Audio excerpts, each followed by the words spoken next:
Welcome to Emerging Franchise Brands, the podcast that introduces you to the visionary founders of America's fastest growing franchise opportunities. We'll also hear from industry pros as they share insights on what it really takes to achieve the elusive milestone of 100 plus locations. I am your host, Frank Fumey, founder of I9 Sports, and my 20-year journey from inception to acquisition has given me a unique perspective on how to succeed in franchising. Join me as we welcome today's guest. Hello, everyone, and welcome to the Emerging Franchise Brands podcast. On today's show, I have the founder of Delightree, Tushar Mishra. Tushar, how are you? Hi, Frank. I'm doing great. Thanks a lot for having me here. Really excited and looking forward to our conversation. It's great seeing you again. I know we had our booths across from each other at the IFA convention, so we got to know each other a little bit. Absolutely. We got lucky. So we got lucky being opposite of franchise legend. So we got full ROI on. I had a great time with you. Great time with your staff, and you guys got quite the attention at the IFA. Yes, I think that was the intention, and I think it went well. So even the reaction after the IFA and the interest that we got, I think mission accomplished. So our team did a very good job. They did. Okay, so why don't we share with the audience what exactly is Delightree? What do you guys do? Sure. So think of us as your technology partner. So the goal of the company, or why we're building Delightree, essentially is to make a franchisor's life simpler. Everything from helping you open new locations, so as soon as you sign the FTD, walking your owners through the whole length and breadth of real estate and regulations and sort of pre-opening, everything, to when you have your location open, supporting the owner. So if you go to any franchisee website and you see those 4 things that they say, we help you to support you, we help them do in a more tangible way so that it's not all over the place. So right from training, SOPs, inspections, communication, marketing, so on and so forth. And finally, helping you make sure that all your locations are following the brand guidelines, the SOPs that you set out to do, right? That really makes the brand that it is. So that's what we do. And so the simplest way that we define ourselves is think of us as a franchisee management system, but minus the CRM, because there are great companies who build great CRMs, and you don't want to do that. Sure. Well, you know your lane, and you don't have to try to reinvent the wheel on that. So, yeah. I mean, basically, you are really a one-stop shop technology stack minus CRM. Yep. Okay. That's exactly it. What's your background? Like, how did you get started doing this? How did you find that there was a need for this? That's a great question. So I knew nothing about franchising like 5 years ago. My first company that I started right after university was called Surveyor, and what the company basically did was, if you have a hotel chain and you have 4 hotels, we would give you one dashboard where you could see reviews from all those 4 hotels from multiple websites like Expedia, TripAdvisor, Google, Facebook, Twitter, etc. Now, while we built that software in college, we were pretty proud of it, most of our customers that we got were franchisees. And that was sort of the first time that we got into the business model. Anyway, so once we exited that company in 2020 and we were sort of looking to do something new, something different, what we noticed was that while we were doing Surveyor and we were giving our customers these dashboards to look at about their reviews, almost none of that was getting translated to actual actions at the location.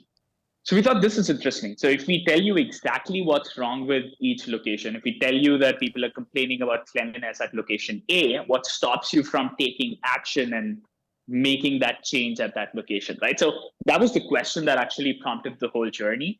And so we got into the model. We figured out, okay, as a ZOR, you cannot just directly tell Z what to do. There are multiple complications. You're using N number of different sort of platforms and channels just to communicate. There's oftentimes the franchisee owner wouldn't even know what the right brand guideline is. Owners often feel like they're being policed if you try to do too much of this. So it was a pretty complicated system. And that's sort of when we started talking to hundreds and hundreds of people. So we spoke with franchisors, we spoke with Cs, we spoke with multi-unit owners, we spoke with big brands, we spoke with non-franchisee just own locations and try to figure out what actually the problem is.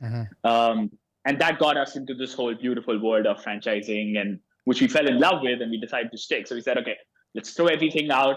We're just focusing on franchising, just because how beautiful and how powerful the whole business model really is, right? And we can talk more about it, but that's essentially how we got into franchising, right? So a little bit by accident, and then it just pulled us in. So when you started investigating this, what did you find to be maybe like the top 3 biggest needs that you just kept hearing again and again and again? Like, this is a solution that we need to provide. Or the first kind of people that we spoke with were the franchisees. And there were 2 things which were really clear each franchisee was saying time and again. Number one was, when I bought the location, I was promised X, Y, and Z.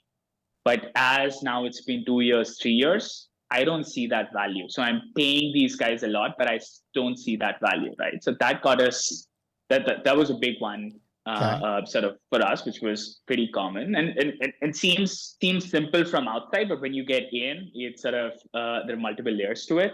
The second one that we were noticing again and again was, when you look at the brand, and this is again from a Z's perspective, but when you're operating or looking at that location, operating that location, you need more training, resources, help, and support just to manage your staff. So you would buy a location, you're now a business owner, you're running this sort of enterprise, and this was like COVID, just after COVID. So people were facing problems finding people, getting people, training them. And that was a big theme, right? So how do I find the right people? How do I keep them? How do I train them? And how do I get them to work fast, right? So these were the 2 things that we saw were the biggest sort of common thread. And the third one was more from a Zor's perspective.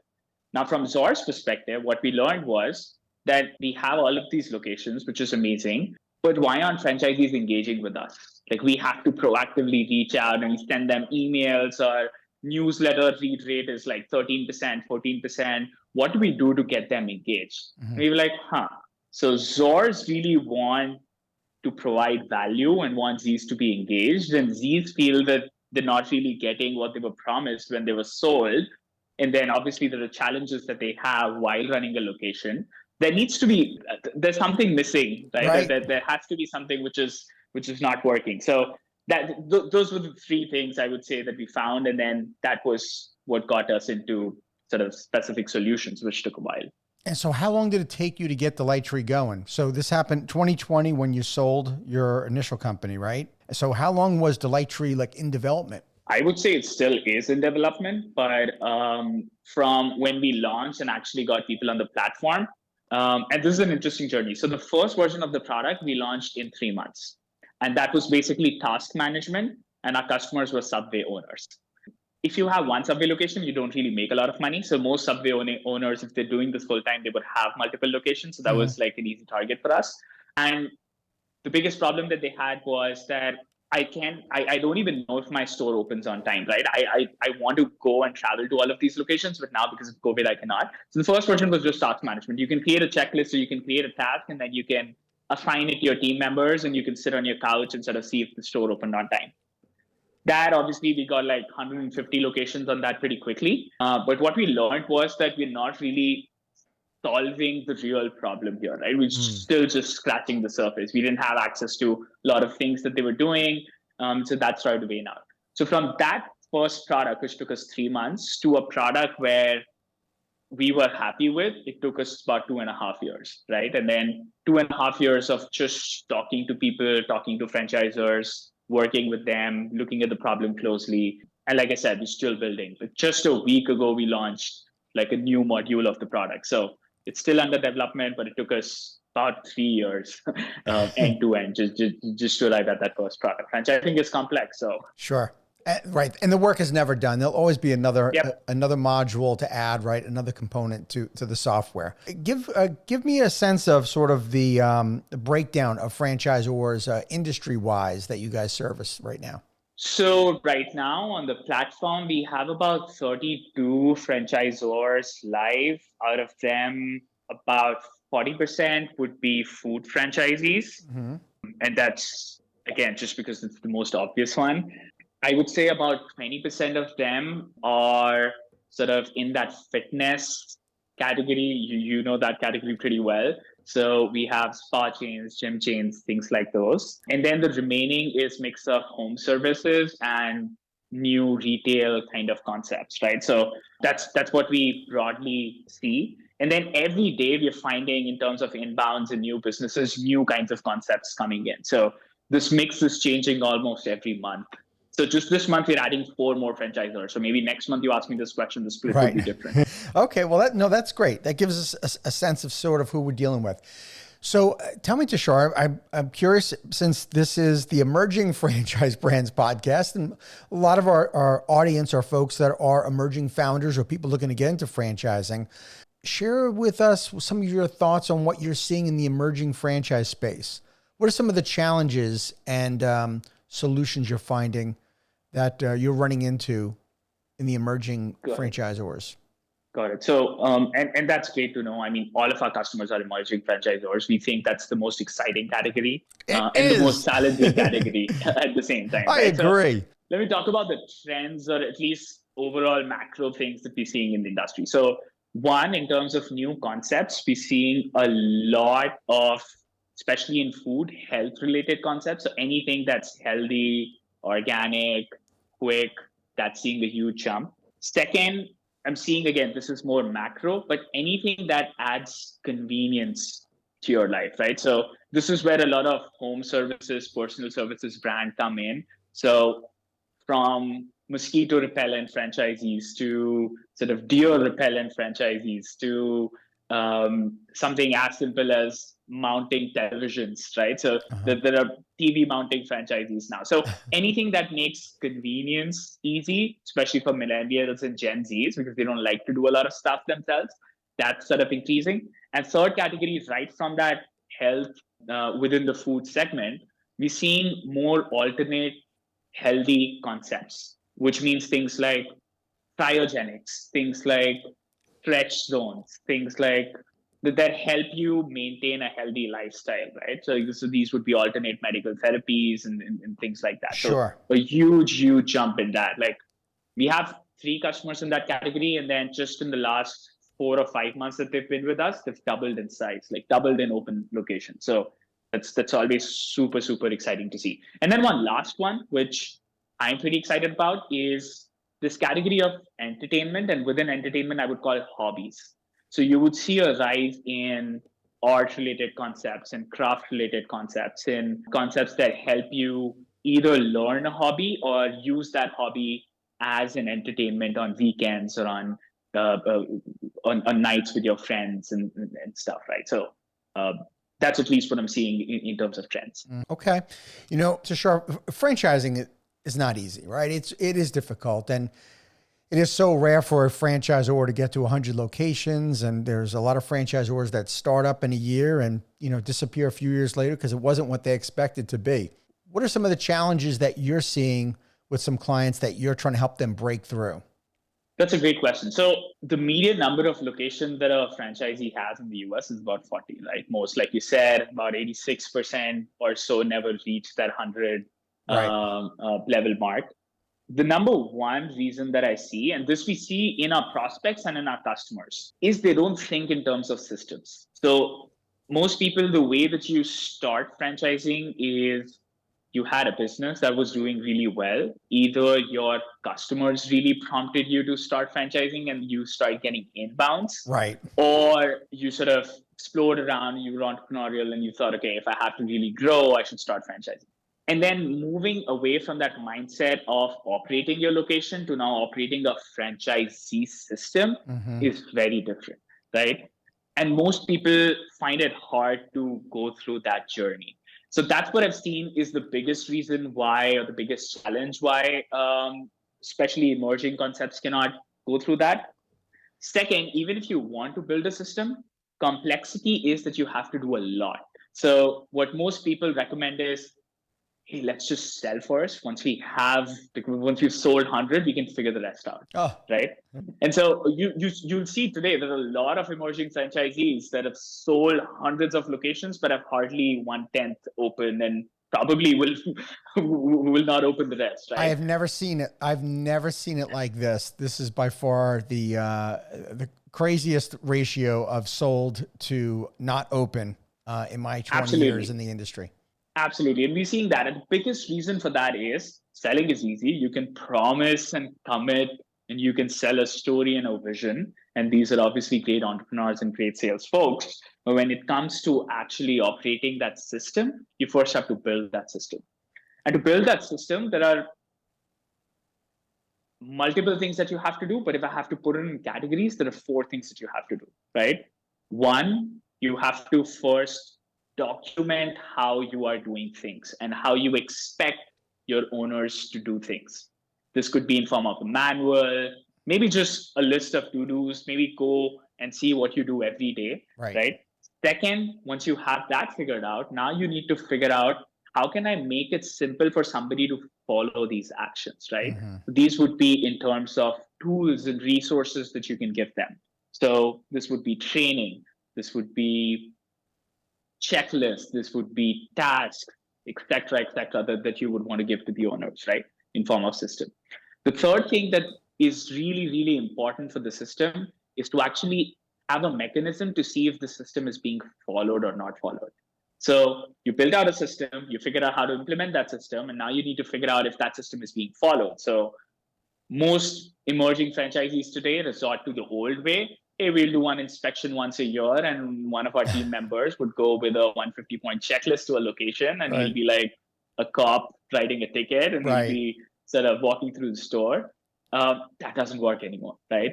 You have to Right. start treating your owners as partners. So a mechanism to test that. And fourth, which is the most important, I think, today, what most people miss, even if they get the first three right, is you have to figure out a way to keep evolving the system. So there needs to be a way to put feedback back into the system. Mm. It's 2024. Things are changing every day.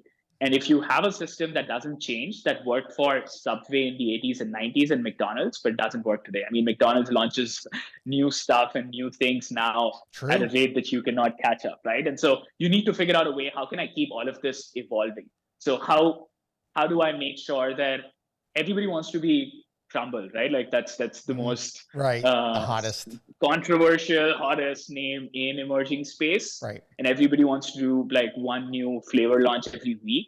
But you need to have a system that enables you to do that, right? So Mm-hmm. the fourth thing is, I think, the most important. How do you keep evolving and putting feedback back into the system and making that system go forward? Yeah, because I think a lot of founders get into franchising. Number one, they think, well, somebody's going to work, a franchisee is going to work as hard as I do. And they also make the assumption that the knowledge that they've acquired is just obvious. And like, oh, well, of course they'll do this. And that they miss on documenting the very specific systems and processes. Therefore, they forget that they are in a brand new business called franchising and not the business that they were in, right? It's like me being in the sports business. Once I franchised, I was no longer in sports, I was in franchising. And Absolutely.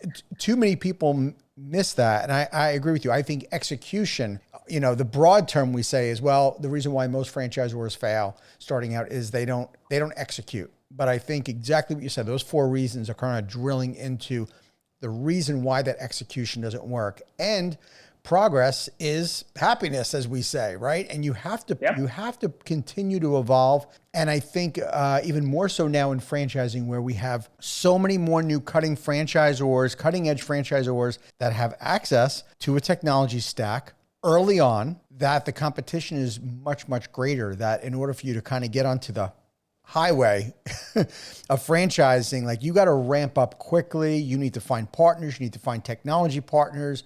You need to find the right salesperson or sales organization, brokers. There's a lot of moving parts that founders just assume because I have a great, sandwich shop and I have customers lining up out the door that it's going to do well. And that's not the case. And I think you said it best. Yeah, no, but I mean, I've seen that. I have one story comes to my mind. And this is from one of the prospects that we had. Was again, just in the market evaluating. And we love to talk to anybody. So even if they're not buying, we love to just learn from them, right? Like we're lifelong learners. So now this was a concept that was really, really working in their local territory, in their corporate location. And obviously that prompted a franchisee. It was a new innovative concept. So they could, again, sell pretty fast. So they did the whole trade show circuit and they quickly sold 150 locations. And they had about 11 open. The problem that they started to face just with 11 open was they had no way to actually support those 11. So the way that they were working, so in their mind, they implemented all the systems and they did everything right. They had an SOP, they had a manual, they were using Google Drive, they were using like multiple different things. But from a Z's level, so we thought, okay, this is great. Can you help us talk to one of your Z's? We just want to understand their perspective. And when we went and talked to the Z, what we learned was I have to check my email to see if there's anything new sort of happening to place an order for my new. They had a supply component which they needed to. I have to go through this particular tool. When I'm hiring new people, I don't get any support for that. In terms of training, they visited my store when it opened for a week. And since then, I've never seen them. And then they have these videos on Drive that I usually show to my employees, but I have to do that training all over again. I'm not able to figure out why I'm not getting customers, and I don't even know who I talk to for that.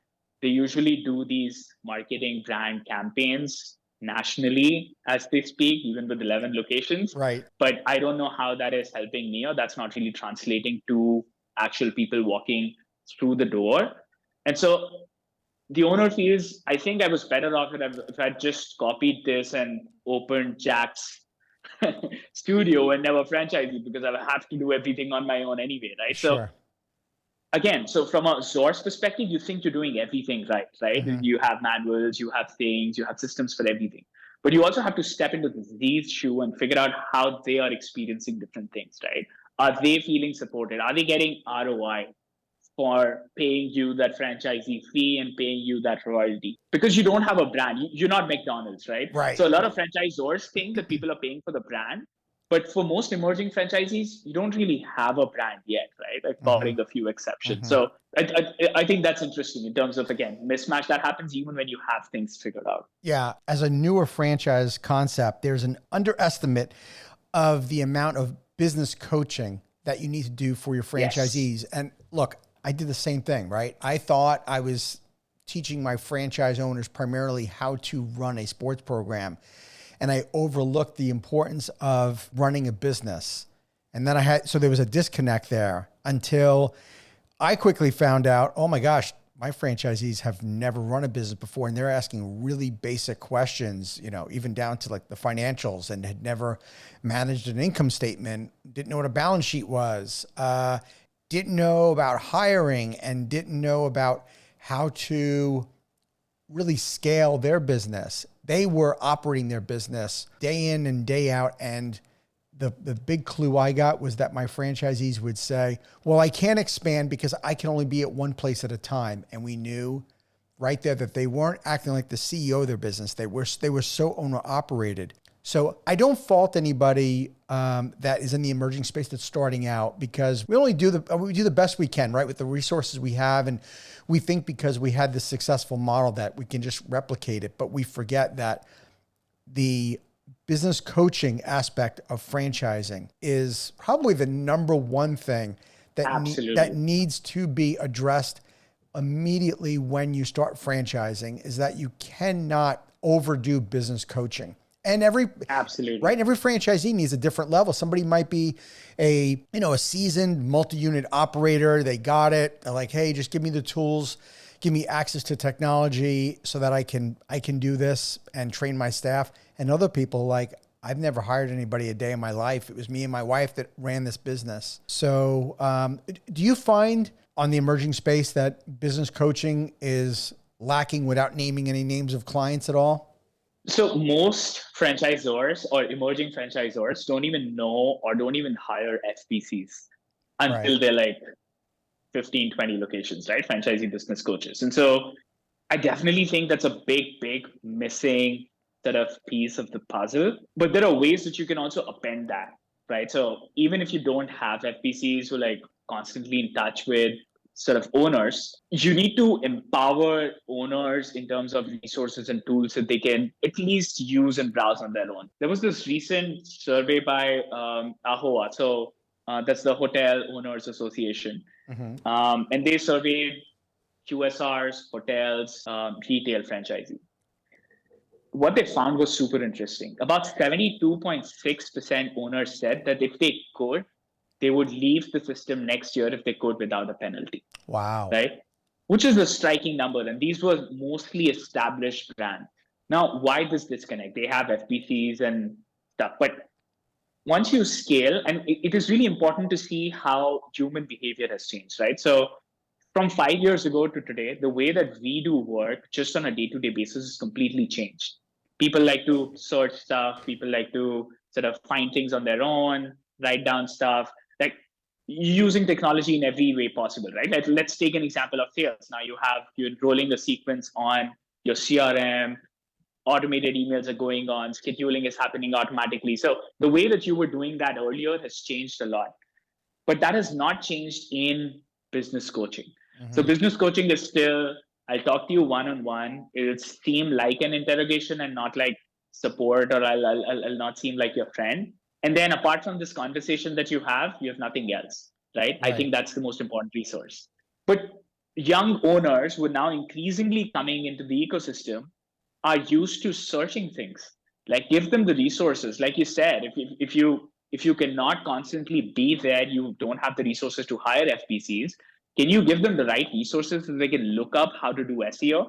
And they can look up how to, like, if I have a Facebook page, what can I do to sort of boost that? Can you give them the right information to, if I'm hiring somebody and they say that my shift is not working, how do I handle that situation? Even if you cannot hire people, you can build those resources. And as a franchisor, you've run your business, so you know all the challenges that are. Just create an FAQ of the basic challenges that you have, and you'll cover at least 50% of the questions that they have, even without talking to them, right? So there are these hacks and stuff that I often talk about. So instead of looking back at how does McDonald's do it, because they're not doing great either, right? Like we can see that in numbers. Think of it in terms of first principles. Like, what do I think this guy needs to operate the business? And obviously I cannot be with him 24/7, but I can just record myself. Everybody has an iPhone. Just record yourself saying all of this. It'll get automatically transcribed, but can I give him the right resources, right? So that's sort of one track that I feel on FPCs, but definitely agree with your first point that this is one area that if Zors work on, they'll see the highest impact and the highest leverage item maybe on their docket. Yeah, you're not getting to royalty sufficient without a strong franchise business coaching team. Sure. Absolutely. So if I was a Delightree client as a franchisor, and I have a team of franchise business coaches, what are maybe some of the most popular tools that my business coaches are using when they're communicating with my franchisees? So the first thing that any Zor starts to use on Delightree is create their system, right? So we took the same approach of what's important first principles for a franchisee. So we force them to create the system or think in terms of system, right? So which is what we call the knowledge base. So what we say is every resource that you have, that could be the user manual of your POS, that could be Excel sheets that you're using for reporting business metrics, that could be, again, something basic as a checklist, just put it on Delightree. So that's the first bit, which is now FPCs are going with the arms and ammunition to actually help owners. And even if they're not with the owners now have those arms and ammunitions that they can use. Second, once we have those arms and ammunitions, what we often recommend to FPCs, or at least what we see FPCs start to do pretty quickly, is from those arms and ammunitions, now they start to evolve them based on feedback, right? So you're using Delightree to send announcement, to send messages, to do support. So now owners have one single place where they can ask questions to you. But most importantly, now you can also see analytics and metrics of what are they searching? What are their main questions? What are they using, right? That now enables you to create more resources. So if you see that out of 10 locations, everybody is constantly searching how to comp a customer, then maybe you need like a quick refresher on your POS comping your customer, right? Something as simple as that. That down to finally, if you see that most people are facing problems, so I'm having this one-on-one with you as a owner, and I'm an FPC, and I see the one of the problems that you face is your ratings are really low, and most of them are coming during rush hour in the afternoon, right? I have that as a data point. Why that happens is because it becomes a mess. The kitchen, the back stuff becomes a mess, right? Mm-hmm. Now, I know this is a problem. I could learn this. Now, can I add a resource? Can I create a checklist, which is between shifts that make sure that the prep is done before time? And so my owner doesn't have to think of that solution, but as an FPC, I'm thinking and I'm giving him the resource to implement that solution. So the owner is still implementing those resources, but now you're enabling and empowering him with the right resources. And that's what I think the role of a FBC is today. So instead of being a police inspector, instead of being somebody who's doing interrogations, your role is you're a partner, you're a consultant, you sort of you're somebody that they need or they want to talk to when they're facing a problem. And then in order to do that, you need to sort of think like that, right? And so these things become important. And then one final thing that we help them FPCs do, which they do on a day-to-day basis, is instead of doing that 150-point checklist inspection that you do once a year, we enable them to do smaller inspections remotely more often. That don't feel like a sort of I'm going and trying to find a fault, but that feels like I'm trying to help, right? An example of that is instead of going and checking are the bathrooms clean once a year, I would maybe randomly once a month send a task to whoever the staff is on duty, click a picture of the restroom. Something as simple as that, which is staff gets a notification, they go and click a picture of the restroom and it's done. That helps you, one, avoid shocks at one inspection that happens constantly. Right. And second, gives your FPCs enough data. So when they're having that one-on-one, they now don't just, how you feeling about this, but they have, hey, I noticed this, and here's how I can help you. You're already going with a plan, right? And then obviously you can put that plan back on Delightree and keep evolving that. Sure. You can have a much more constructive conversation with the franchisee. Not to mention, I kind of think about franchising before I got in, or early when I was getting in. I really think people were getting away from the franchise business coach being the compliance officer. Yeah, that's so old school. And really, the franchise business coach needs to be not just the coach and consultant, but the cheerleader, somebody who you feel like is in your corner. And while yes, they represent the franchisor, they are in lockstep with the franchisee, and they try to help them every which way possible. And then ideally, you need a compliance officer at the franchisor base, at the home office, and that's generally not the franchise business coach. At least that's the route we took, and we found it to be most successful that way. But yeah, this is not about trying to police people. It's really it's really about empowering franchisees. Yeah. It's like think of it, they're your franchisee's advocate. So That's what we tell our customer success team, right? So our customer success team, we tell them that you're not working for us, you're working for the customer. Right. And you're here to fight and advocate and sort of put the customer's perspective in so that we make the right decision. And that's exactly what we tell our franchisee partners, right? Think of your FPCs as somebody who's on franchisees' payrolls, right? Not yours. Right. And they're fighting on behalf of franchisees and making sure that you're taking the right decisions and moving in the right direction. It's a shift, and not a natural shift for many franchisors, but it is, I think, the smartest move and the way of really having a really strong franchisor-franchisee relationship and having the morale going in the right direction. Because I always say, I say this on the show a lot of times, but the whole franchisor-franchisee relationship is so interesting because the push-pull that we have that I think is natural is the reason why we grow and what makes a franchise brand stronger. Pushing and pulling is natural, but we have to be rowing in the same direction, right? And we could disagree on things, and that's fine. But at the end of the day, when we agree maybe to disagree, everybody is heard, and we're sharing our reasons why we're doing something strategically or tactically because it's for the betterment of the brand. And the franchisee should never feel like the franchisor is doing something to stick it to them or trying to squeeze another nickel out of them. That never That never serves anybody well. Yep.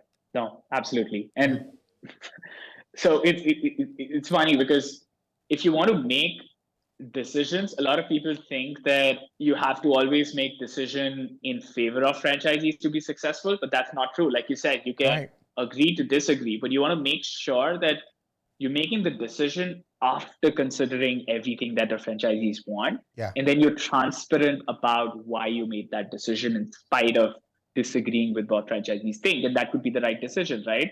A Yeah. great example of this, we recently had somebody who, instead of having, so they were dropping a product in their sort of lineup. And obviously, when there's a product that is selling, people don't want to drop it, right? And so they talked to all of their franchisees.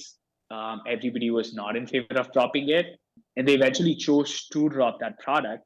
And they made the decision because of several operational complexities in the show that actually helps your bottom lines and it helps you focus on the remaining products better. And I'm pretty sure in the next 6 months, we'll see that top line also catch up, right? And that actually worked out. And so even when you're making decisions that are not in like sort of disagreeing with franchisees, but you have your rhyme and reason and you can be transparent about it, I think that works the best. Yeah, you have to do as the leader, and this isn't just franchising, this is in any organization. You have to make decisions that are the right decision for the business, which might not necessarily be the most popular decision for people. Yeah. It's so funny you're saying this. I'm thinking about my own experience in my franchise world where we had a particular sport that we were really bad at. We were terrible. We poorly executed it and it was a distraction. And so I made it known, very well known, that I thought it was a sport that we needed to discontinue because I felt like it was a distraction. And quite honestly, it was like, I don't know, was it even 5% of the business? But some franchisees really hung their hat on it. Like, this is the sport that's going to make or break my business because I'm not good at X, Y, Z sport. And we made the decision ultimately to eliminate a sport, which again, I say was the right decision. It might not have been the most popular for people, but I was looking in the best interest of my team and overall for the organization. Look, if you're not going to be good at something, no matter how much you evolve and change, and it's a distraction, well, stop saying, oh, I'm losing revenue, and look at it as not just a lost opportunity, but it's a lost opportunity of doing what you should be doing in our core business, right? We can do that. We can relate to that in any business. That's true. And another big example of why always fights happen between Zors and Zs is when Zor is asking you to make a new investment. If it's a new build out, if it's a new tech, if it's we want to install iPads, it's usually, and I'll not say it's always Z's fault, it's often the Zor's fault, and they're not really, again, empathizing with the Z. But then in those decisions also, you have to keep everything up front and you have to listen to everybody before making that decision. And once you do that, and people are disagreeing, but they know why you made it, you at least have that. Even if it doesn't work out, you have that, okay, these were our assumptions, why we made this. I know this did not work out, but let's sort of rework those assumptions next time on we want to do something, right? So you also get respect of people, even if it doesn't work out. And apologize. And when you make a mistake, say, look, I messed up. And I think people are, for the most part, people are very forgiving. If you are sincere, you're authentic in what you're trying to do and trying to help, people are okay with trying things out. If anything, I have a problem with, if I was a franchisee, my franchisor didn't want to try something new and was stuck in their ways. I have a bigger problem with that. Yeah. At the same time, as a franchisee, I don't want you just, I don't want to be the guinea pig and you testing things out on me. That's why I am a big believer in franchisors having a company-owned location or two. As an emerging franchisor, I'm not a huge fan of a founder having a lot of company-owned stores. I think that kind of dilutes what you're trying to do. I think you need to decide whether you want to be a franchisor or a company-owned brand.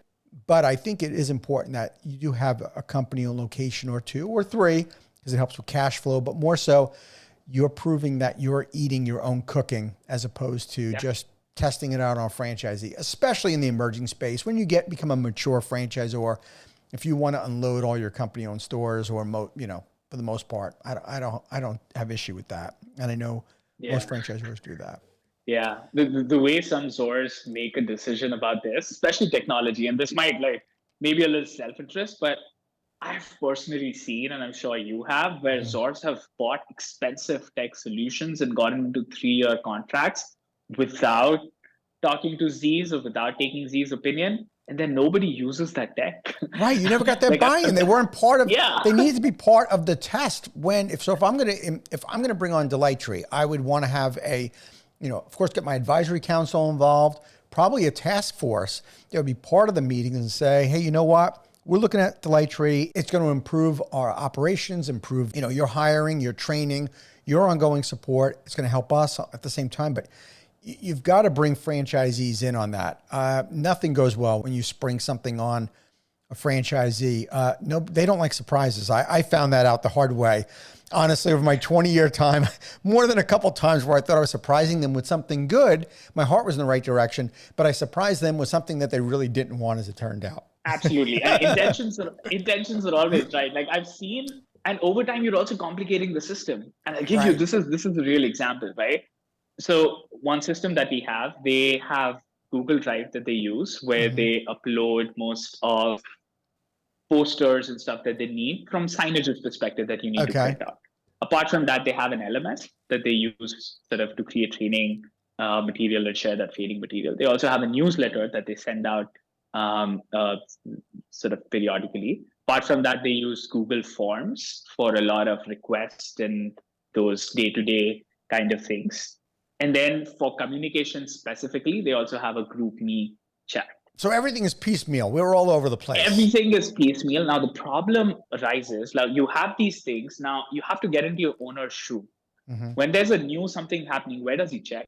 Does he go to GroupMe and search things? Does he go to Drive and see? Does he go to an email and figure out like, okay, 3 months ago this was the email and probably this is sort of the ad copy that I need for my Facebook. So even if you have the right intentions Yeah. and you're doing the absolute right thing, but from a Z's perspective, you're just complicating the system. And end of the day, what the Z decided, forget it. I'll Right. probably just call them and ask, right? And Yeah. so even though you're paying for 4 or 5 different things, what eventually ends up happening is owners calling you or sending you an email. Can you send me this? And your FPCs, instead of doing what they are actually supposed to do, which is be their cheerleaders, be their consultants, be their friend, they're just responding to queries and responding to set of answers, right? Right. And you will see this so common across most emerging franchisees, even large franchisees, that it's shocking.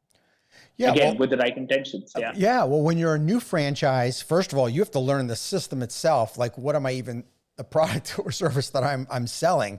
So now I have to think, resourcefulness wise, I have to go to all these different places. It becomes overwhelming. Tushar, let's talk a little bit more about Delightree. I'm curious, are there different levels of service? If I was going to be a potential client, does this go by module or are there different levels? How does this whole thing work? So let me simplify this for you. When we say all in one, there are essentially 5 main modules today that we help our customers with. The first one is called Opener, right? Which is when you sign the FTD Mm-hmm. to help you open that location. At a source perspective, you can on one dashboard see where all the locations are in development. You get to have all of your legal documents, everything. So that also becomes your digital sort of place where you have the FDD, the lease document, the approvals. And then you're also guiding the owner onto what the next step is. Okay, I have to go do this. I have to go get this approval, right? So that's the opener module, which I think is extremely important. The second module that we have is the knowledge base. This is where, again, you have the entire knowledge of the company. So think of it as like the brain of the franchisee system, right? So this is where you have everything. The third module that we have is training and onboarding, right? So this is one for you to train your owners, and second for owners to train their employees.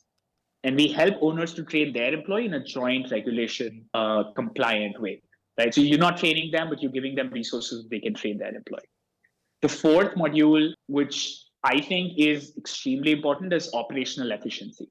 So this is everything from tasks to checklists to forms and everything that you need from a day-to-day perspective, right? Okay, so here's quarterly, here's a form that you need to fill out, right?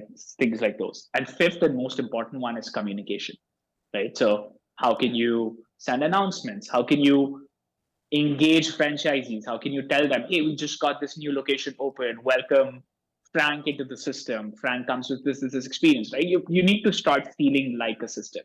These are the 5 main modules that we have.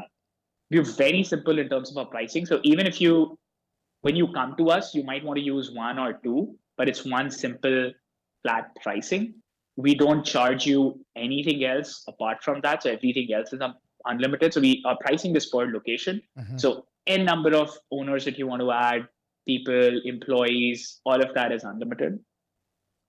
We do onboarding for you. So our onboarding is very different. So the timelines that we look at for onboarding is a couple of weeks instead of months. I've seen LMS systems getting implemented for 6 months. Right. We haven't had any customer who spent, I think, more than 4 to 6 weeks in onboarding. So we do a lot of stuff for you for that onboarding because we think that's the most critical and important sort of piece.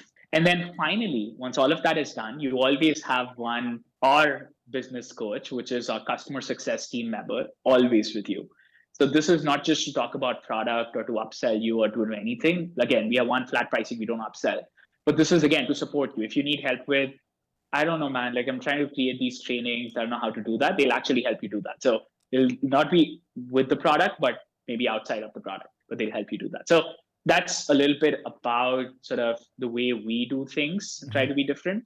And then the most important thing that we do that we saw was a problem in the market were these long-term contracts. So somebody would come, a vendor would promise you big shiny things, would say this, that. And then you would be in awe and you would obviously think it's a great idea and you would sign for 3 years. Nobody uses it. You never onboard, but you pay for 3 years. I hate it, right? And so we don't do long-term contracts. We're like, you come with us. We are investing in you like you are investing in us.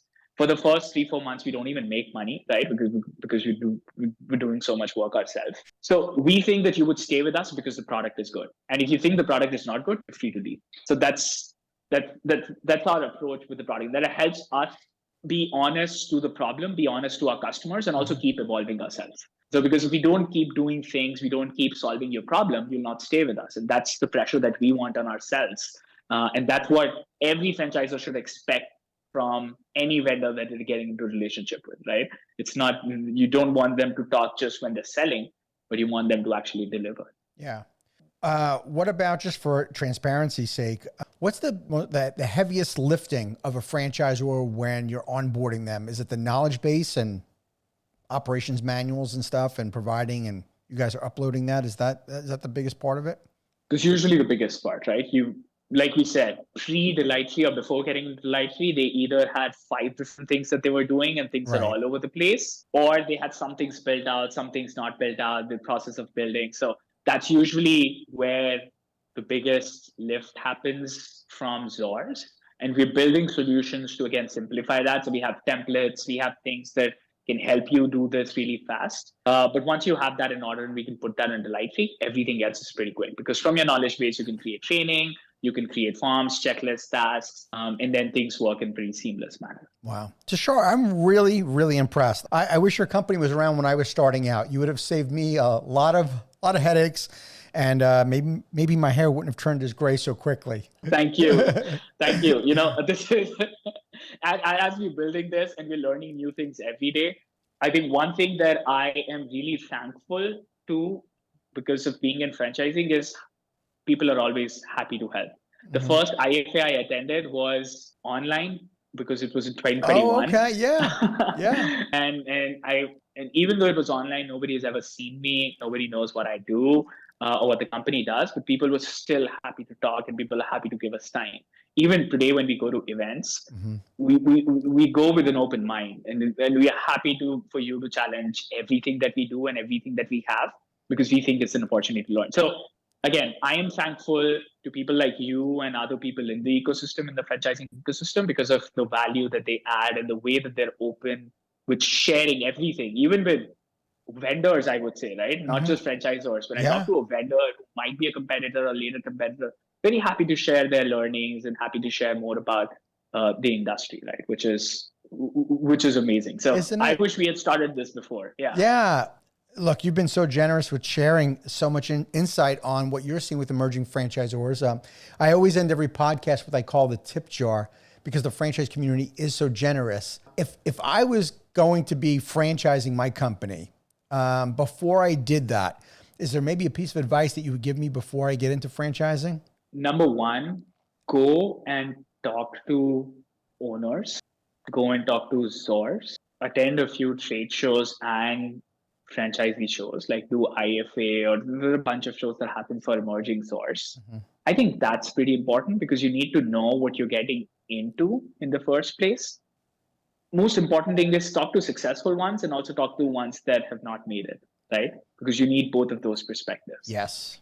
That would be my number one advice for anybody who's trying to get into franchising. And then just stay away from anybody who says or who promises you the world, right? So it's that it's going to be challenging. If somebody says that, hey, just start franchising, I can help you sell this. Like you'll have 100 locations in a month.